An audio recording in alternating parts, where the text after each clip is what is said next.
Olá, tudo bem? Nós somos acadêmicas da Univale e estamos no quarto período de Pedagogia.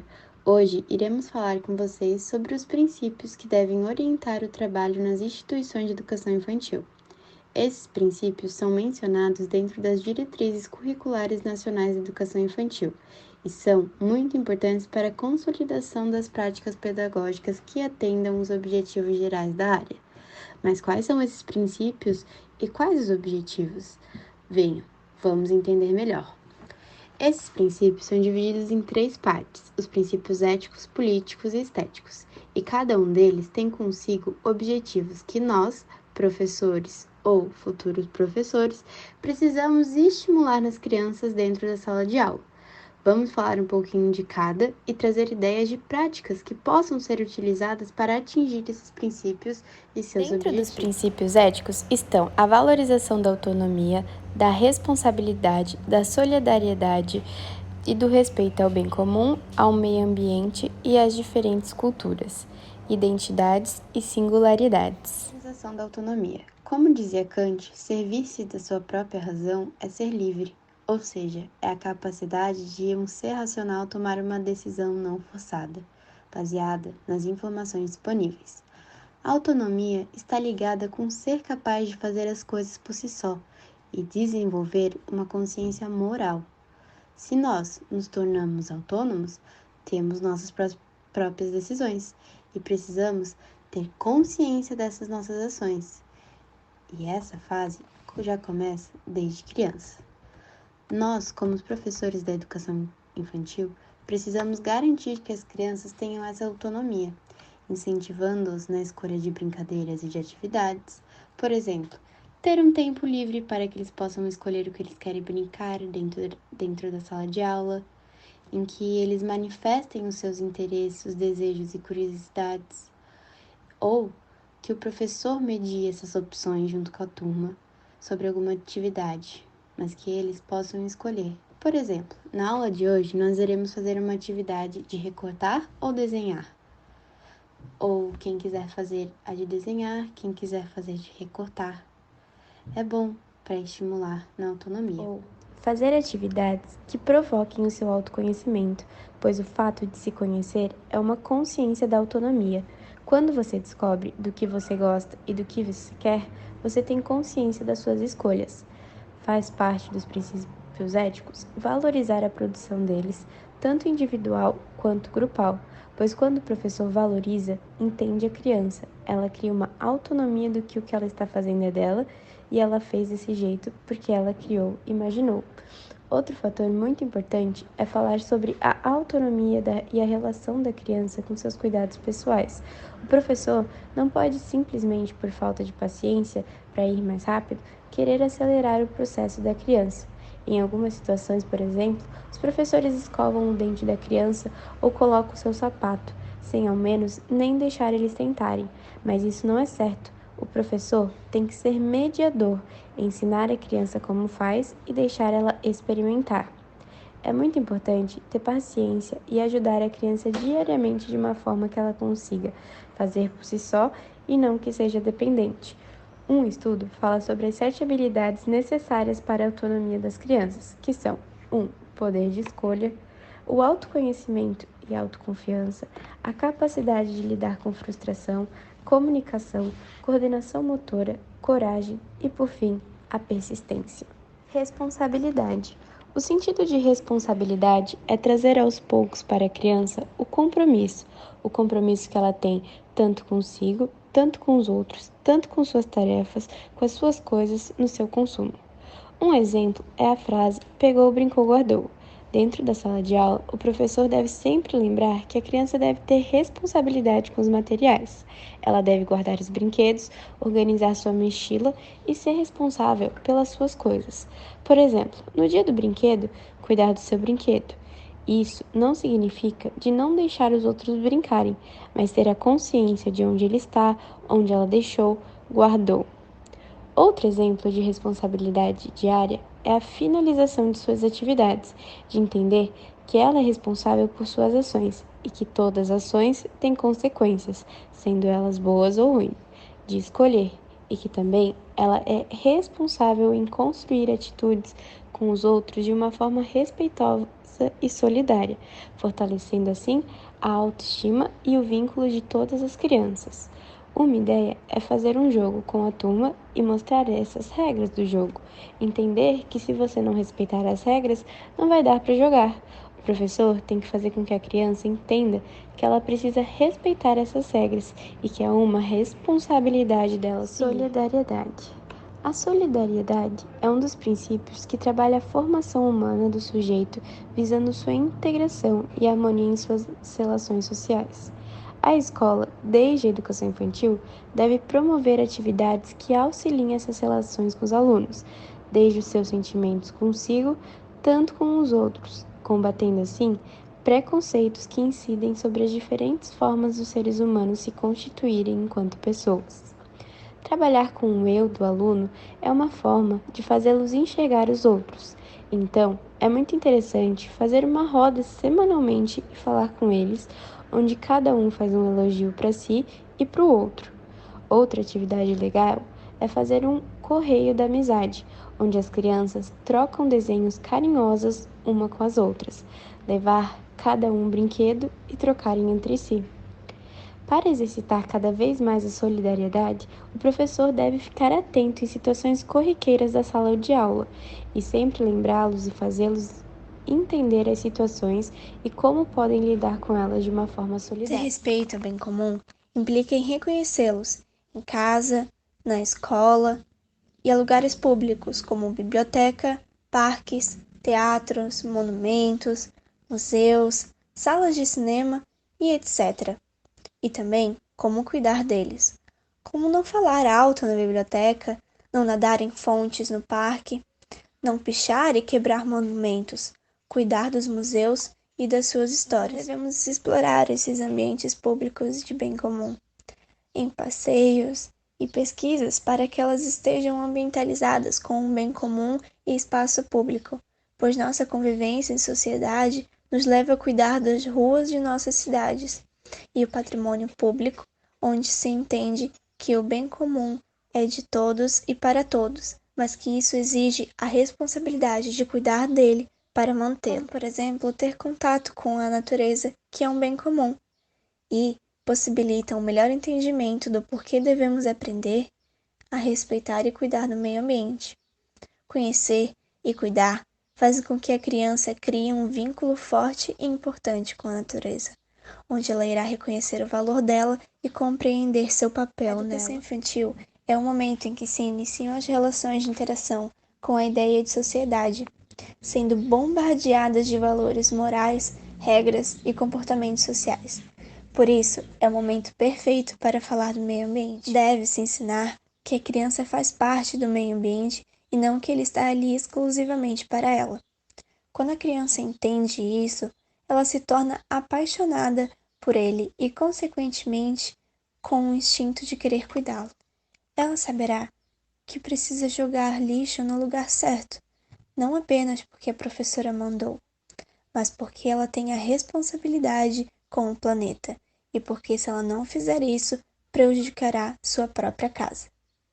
Para que essa relação com a natureza ocorra, precisa haver uma interação direta com ela e, na escola, é função do professor apresentá-los para desenvolver um senso de cuidado e preservação. É importante usar palavras mais complexas, como sustentabilidade, reciclagem, preservação e conservação, bem como deixar seus significados claros, para que seja um assunto tratado respeitosamente e seriamente.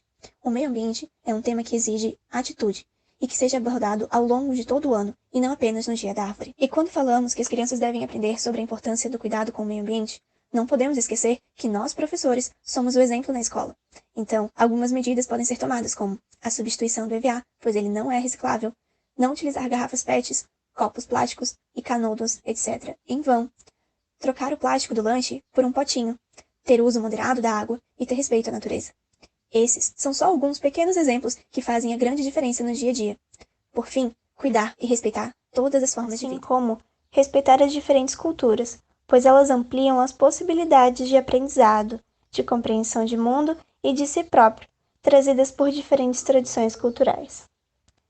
Conhecendo e respeitando as diferentes culturas, ajuda as crianças a desenvolverem atitudes de respeito e solidariedade, fortalecendo a autoestima e os vínculos afetivos com todas as crianças, combatendo preconceitos que incidem sobre as diferentes formas dos seres humanos se constituírem enquanto pessoas. A criança busca compreender o mundo e a si mesma, testando de alguma forma as significações que constrói, modificando-as continuamente em cada interação, seja com outro ser humano, seja com objetos. Em outras palavras, a criança desde pequena não só se apropria de uma cultura, mas o faz de modo próprio, construindo cultura por sua vez. Ou seja, a criança é um ser ativo e de voz na sociedade. A criança pertence e faz parte da cultura social. Os princípios políticos são a garantia dos direitos de cidadania, do exercício da criticidade e do respeito à ordem democrática. Para a concretização dos princípios políticos apontados para a área, a instituição de educação infantil deve trilhar o caminho de educar para a cidadania, analisando suas práticas educativas de modo a promover a formação participativa e criativa das crianças, criar contextos que permitam à criança a expressão de sentimentos, ideias, questionamentos, comprometidos com a busca do bem-estar coletivo e individual, com a preocupação com o outro e com a coletividade.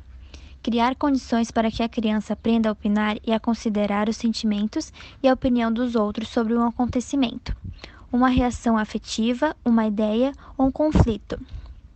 Garantir uma experiência bem-sucedida de aprendizagem a todas as crianças, sem discriminação, e lhes proporcionar oportunidades para o alcance de conhecimentos básicos que são considerados aquisições valiosas para elas.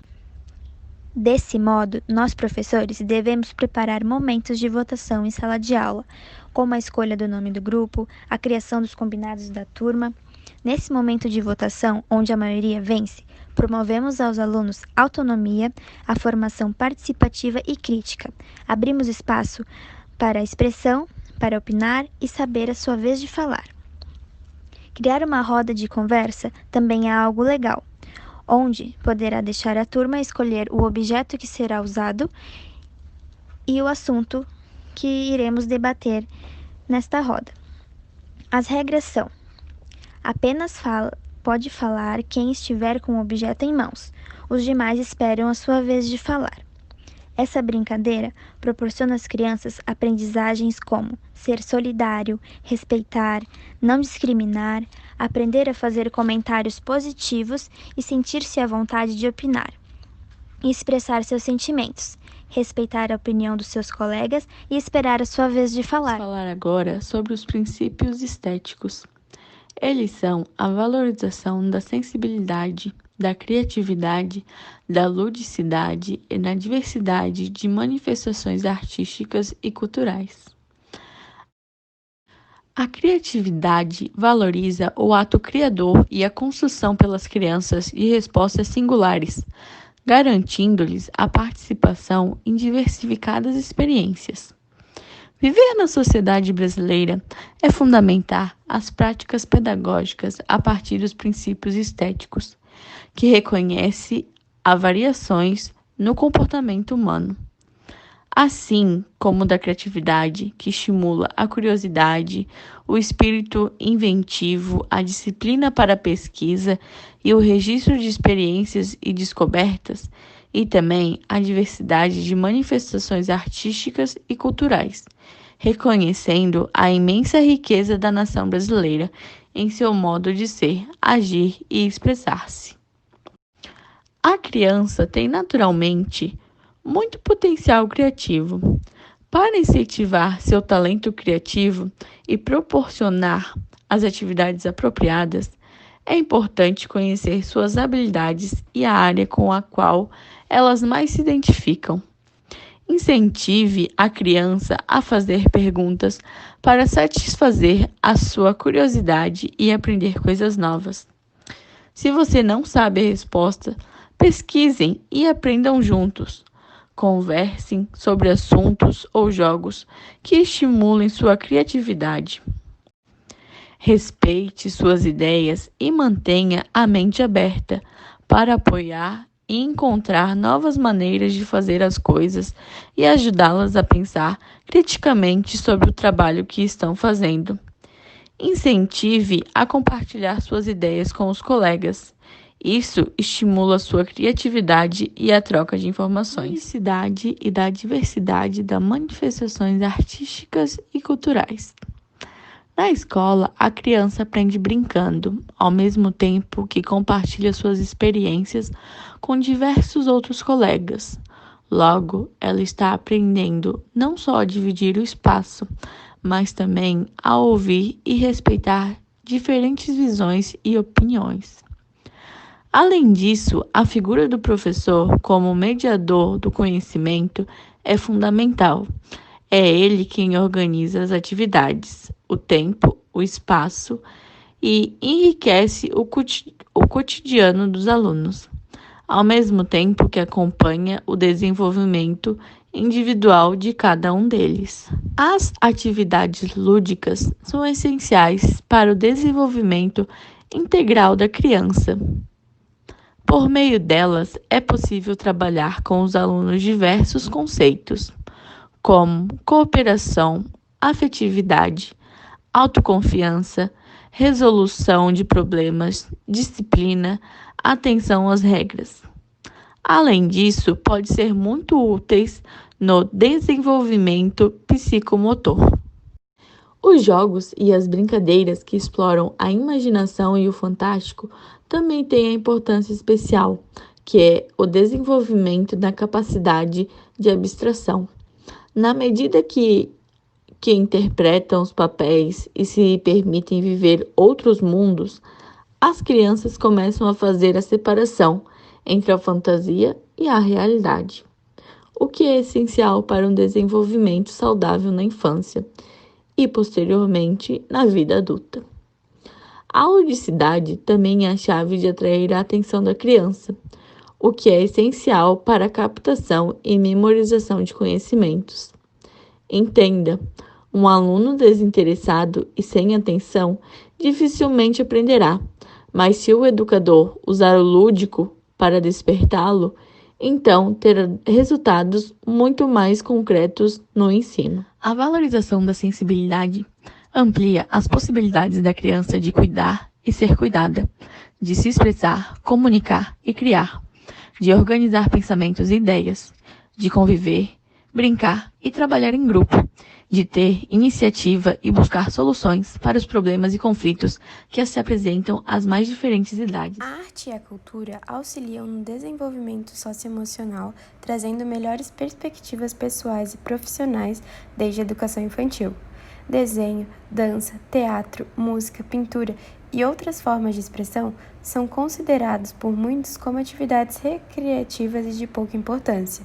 No entanto, a arte e a cultura na educação infantil são disciplinas fundamentais, pois contribuem para o desenvolvimento integral da criança. O ensino artístico na infância incentiva o conhecimento de si e o reconhecimento do outro, como um ser igualmente dotado de características que o tornam único. Por meio de suas criações, a criança consegue acessar seus sentimentos e expressá-los. Ao apreciar as produções de seus colegas, ela consegue identificar o que as aproxima e o que as distingue. Ser capaz de reconhecer suas próprias limitações e potencialidades, assim como as dos outros, é uma maneira de fortalecer a autoconfiança, processo de empoderamento e a empatia. Além disso, crianças que aprendem desde cedo a expressar suas emoções tendem a construir relacionamentos interpessoais mais saudáveis e equilibrados. Nada melhor para combater o preconceito e a discriminação que a informação e o conhecimento. A criança que tem contato, desde a sua primeira etapa formativa, com as mais distintas formas culturais e suas expressões, compreende que todos somos diferentes e que merecemos ter nossas escolhas respeitadas. Mais do que isso, é necessário aprender que a diversidade cultural, ou seja, a pluralidade de pensamentos, ideias, expectativas e manifestações, não é negativa. Ao contrário, ela promove a consolidação e o enriquecimento da experiência humana. A percepção de que a realidade pode ser interpretada a partir de múltiplas perspectivas nos torna mais conscientes do nosso lugar no mundo. Dito de outra forma, conhecer o outro também é uma forma de conhecer a si mesmo. Encorajar uma criança a desenvolver suas habilidades socioemocionais pode fazer uma diferença significativa no nível do seu aprendizado. E do mesmo modo nas relações que ela estabelece consigo mesma, com o ambiente e com as outras pessoas. Em outros termos, devemos olhar para os pequenos como sujeitos integrais e procurar promover práticas que trabalhem o desenvolvimento deles em um amplo sentido, não somente visando o conhecimento racional.